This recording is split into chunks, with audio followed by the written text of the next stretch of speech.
These are the headlines we're following at this hour.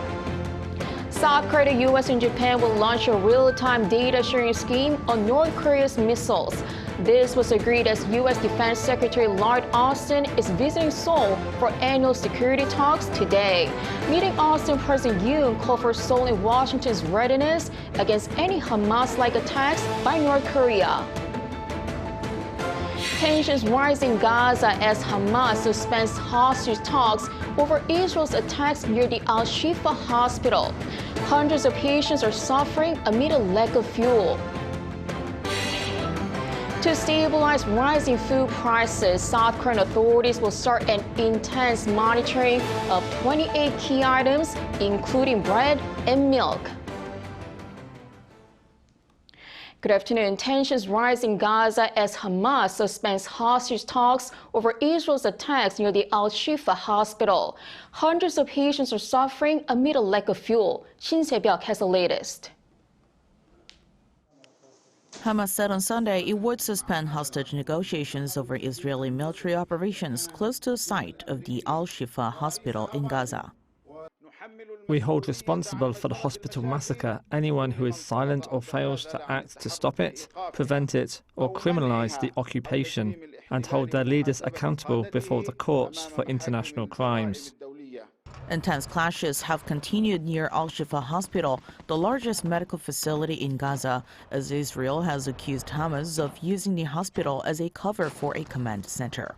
According to the Palestinian Health Ministry, 12 people, including 3 babies, have died at the hospital due to a lack of electricity. Supplies of medicine are also running extremely low, making the situation even worse. However, Israeli Prime Minister Benjamin Netanyahu, in an interview with NBC on Sunday, said that Israel had reached out to offer fuel to Al-Shifa hospital, but Hamas militants refused it. Hamas has denied those claims, while according to the BBC, an official from the hospital said that only 300 liters of fuel had been offered by Israel, enough to power generators for 30 minutes.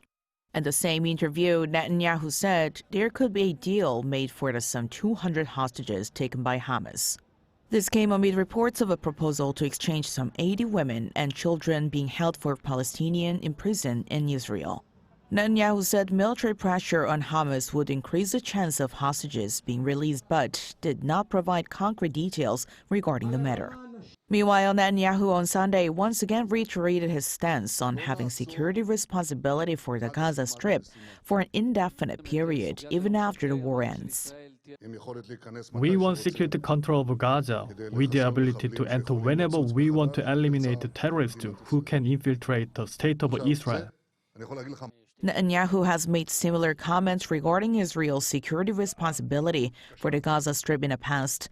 This is in opposition of the United States' stance, as was reiterated by Washington's top diplomat Antony Blinken last week, when he said that Palestinian views need to be at the center of conversations about Gaza's future.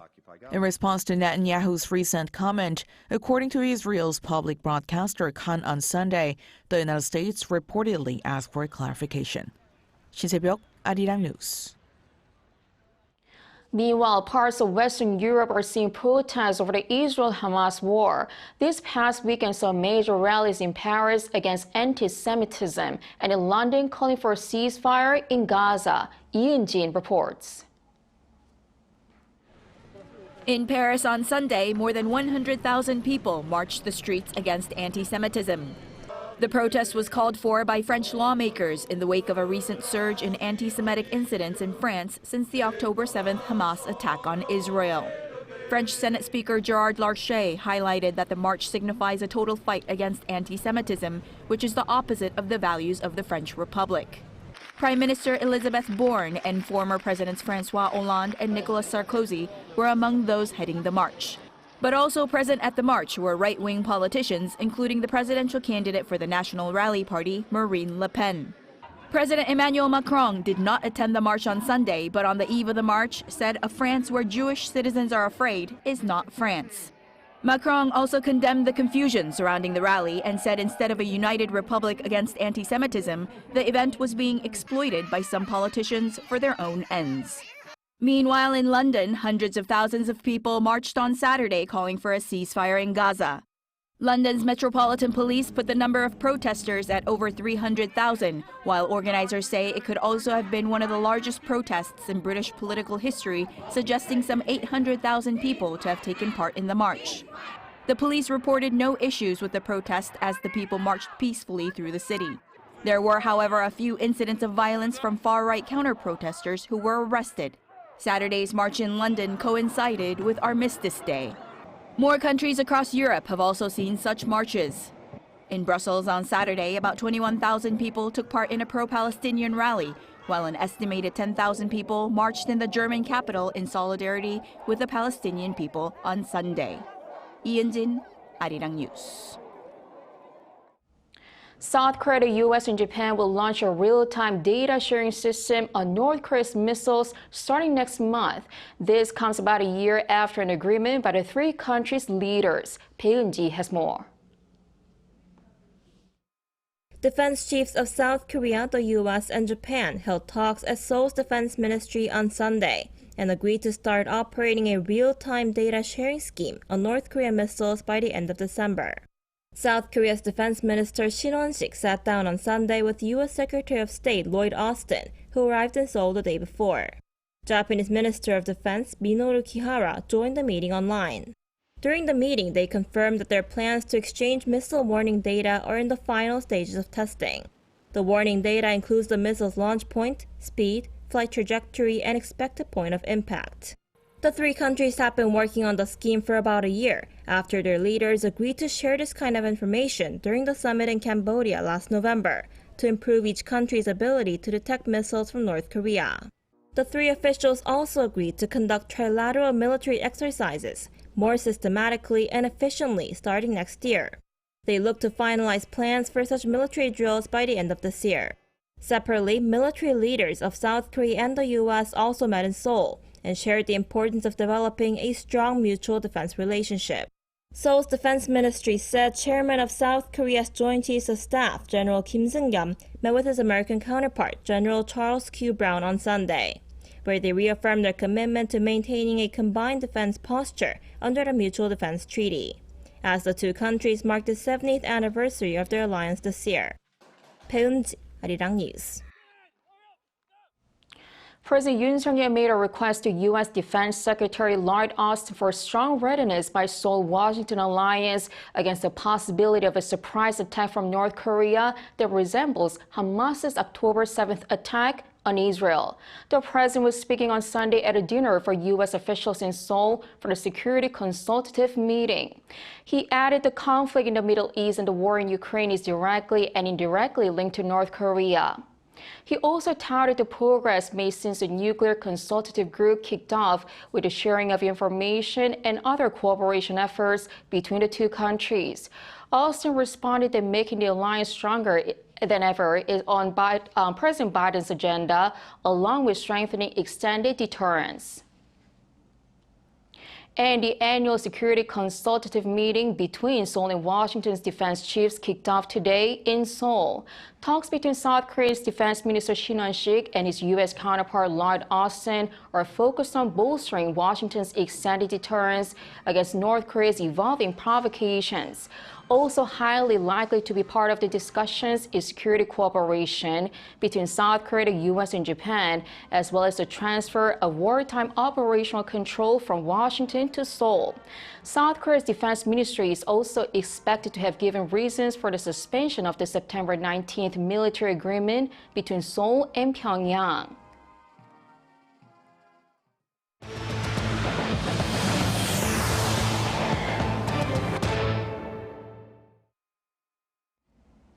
The prices of transportation services in South Korea saw the biggest increase in nearly 17 years. According to Statistics Korea, the cost of transportation services in October rose by nearly 10% on year amid surging costs of subway, bus, and taxi fares. The agency largely attributed this to additional late-night surcharges for taxis, as well as an increase in fares for buses and subways in August and October, despite a 3% fall in prices for travel on ships and planes compared to the previous year. The price of food also remains high. To keep the prices stable, the South Korean government will start intense monitoring of 28 key items, including bread and milk. Lee Seung-jae has more. South Korea's economy continues to struggle with inflation. While consumer prices have slowed down, the burden on everyday consumers has not yet eased. This is why the South Korean government has decided to closely manage 28 agricultural and food items of which prices have the most impact on consumers. Some of the items include bread, milk, and flour, and takeout foods like hamburgers, pizza, and chicken. Also, agricultural products like rice, cabbage, and apples have seen the highest price rises. The government plans to do its best to stabilize prices by closely managing the cost of items that are often sought after by everyday consumers. According to Statistics Korea on Sunday, the consumer price index for milk last month was at 122.03, up 14.3% from the same month last year. That figure was the highest in 14 years and 2 months in the aftermath of the global financial crisis in 2009.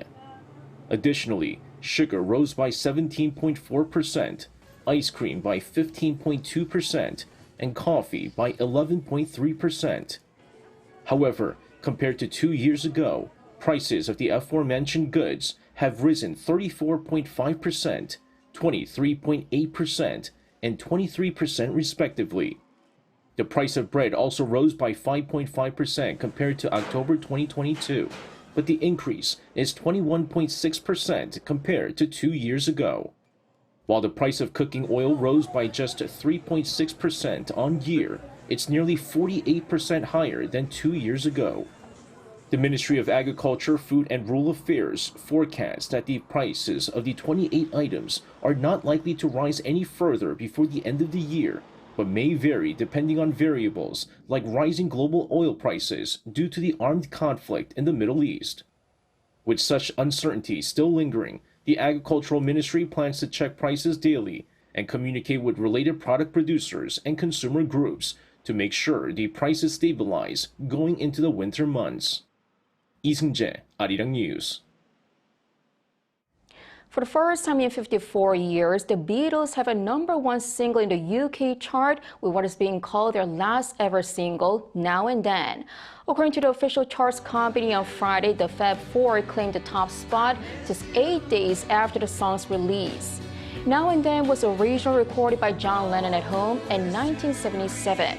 George Harrison, Paul McCartney, and Ringo Starr later worked on the song in the early 1990s, but it was only last year that it was completed using artificial intelligence. The Beatles now hold the record for the biggest gap between #1 singles. They last topped the charts in 1969 with the ballad for John and Yoko. Now and Then is the band's 18th UK #1, a new record for the UK charts. BTS member Jungkook's first solo album, Golden, has debuted in the #2 spot on Billboard's main albums chart. The chart preview of the Billboard 200 for this week, released on Sunday, ranks the most popular albums of the week in the United States, based on multi-metric consumption measured in equivalent album units. This includes album sales, track equivalent albums, and streaming equivalent albums.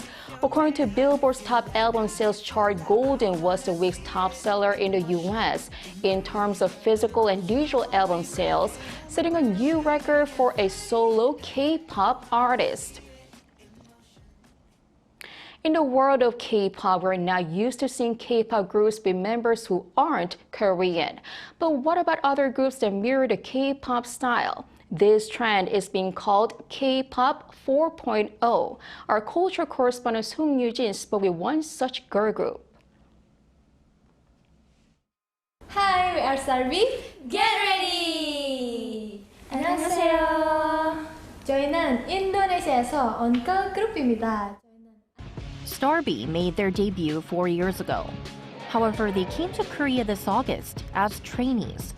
They were chosen for the Grow Together project by the Korean Foundation for International Cultural Exchange, which offers emerging overseas artists the opportunity to train in Korea.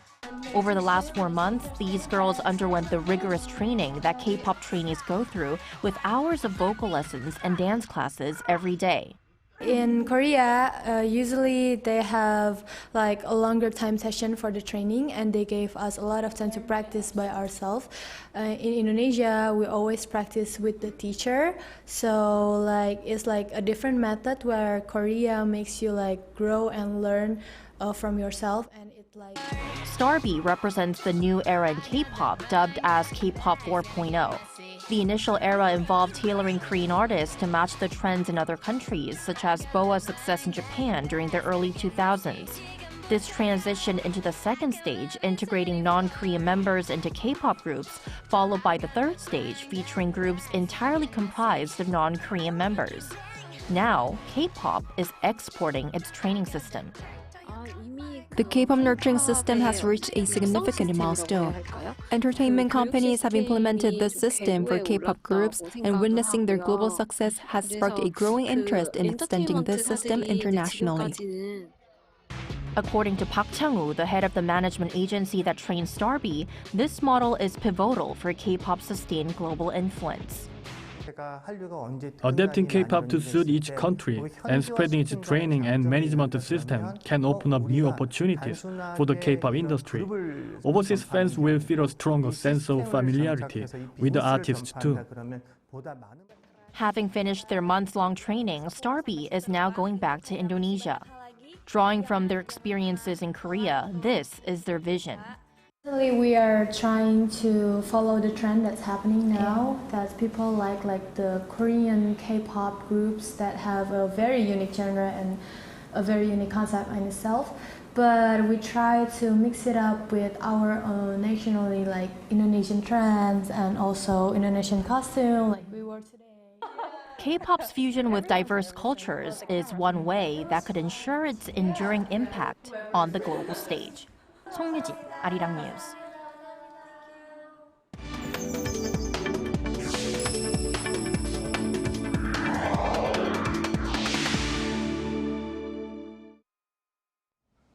The United Arab Emirates considers South Korea as a partner for economic cooperation, including in green industries. This is according to the UAE Economy Minister, who also said the UAE will scale up opportunities for Korean companies. Our Lee Soo-jin sat down with the minister. The United Arab Emirates sees South Korea's green industries such as agri-tech as viable areas for future cooperation. Talking to Arirang News on Thursday, UAE Minister of Economy Abdullah bin Tuq Al-Mari said that Seoul-Abu Dhabi economic ties have progressed to an unprecedented level. In October, South Korea and the UAE concluded talks to sign a comprehensive economic partnership agreement, a bilateral free trade deal that is Seoul's first with a Middle Eastern nation. I think on the levels of government to government, all of the agreements has been signed or to be signed and to be ratified. I think it's a time for business to business to find business opportunities. What kind of business opportunities and incentives can the UAE provide to South Korean companies looking to enter the market? So the UAE had a huge change in the economic legislations in the last 2 years. One which was very important is we gave 100% ownership for any company who wants to come in mainland. In the previous legislation, we had the 51 local partner, 49 foreigner partner. We've seen 1,100 Korean companies already established in the UAE, and we're hoping to go see more there. In a bid to boost global investment, the UAE amended a law to allow foreign entrepreneurs to set up businesses in the UAE without local shareholders' involvement. He said the UAE is interested in doing more business with South Korean companies in green industries as part of efforts to secure a sustainable economic future. I think the agriculture and food security is a very important one. We launched as well very recently, 2 days ago, our cluster on agri-tech economy, and I think that's an opportunity where we are looking at to work together with Korea. Minister Al-Mari, during talks with his counterpart at the Ministry of SMEs and Startups on Wednesday, discussed South Korean companies participating in industrial clusters in the UAE. The minister said that in the future, the UAE can also provide South Korean companies with opportunities to scale up and also serve as a gateway for them to enter other markets. Now, with the Comprehensive Economic Partnership Agreement, we signed one with Korea, we signed about 7 and 8 and more coming in the pipeline. These will open opportunities as well to look how to establish in the UAE and utilize the Comprehensive Economic Partnership Agreement with other countries to access other markets. He added that the current economic ties between South Korea and the UAE are like that of brother and sister, and that Seoul has companies with cutting-edge technologies that Abu Dhabi plans to not only partner with but also learn from. 이수진, 아리랑 뉴스.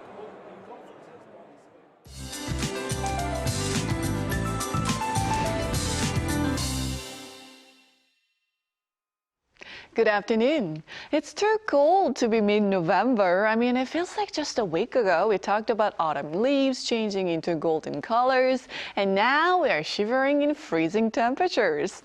Those of us in Seoul had feels like temperatures of -5 degrees Celsius this morning, and it will be cold all day before easing a bit tomorrow afternoon. Meanwhile, a mix of snow and rain in mountainous regions in Jeju has stopped, and it will get sunnier on the island as the day goes on. Meanwhile, Gyeongsang-Pukto province and nearby areas are still under dry weather alerts. Afternoon highs will go up a couple of degrees higher than Sunday this afternoon. Seoul and Chuncheon will be topping out at 7 degrees, Busan at 13 degrees. Sunny skies expected nationwide today. We will stay below the norms this week. Then Suneung, the college entrance exam, will be held this Thursday. Instead of chill, there will be rain in most places on the big day. That's Korea for you, and here's a look at the international weather conditions.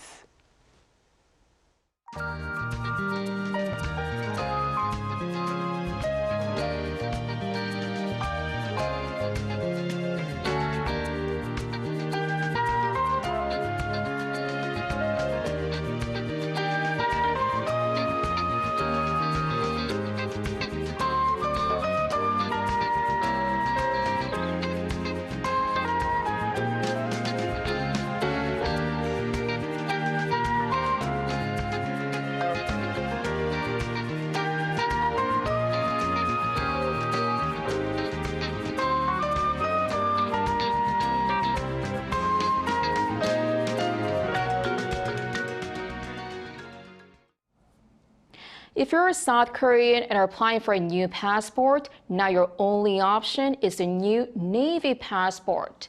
The older green one has now officially gone out of service as its stock ran out.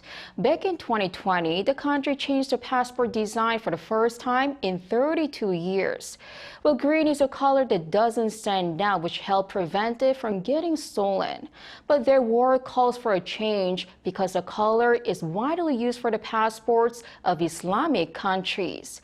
The Navy passport is more durable and has electronic chips that make the immigration process faster, but do be aware they cost a bit more at about $30. That is all for today. Thanks for watching.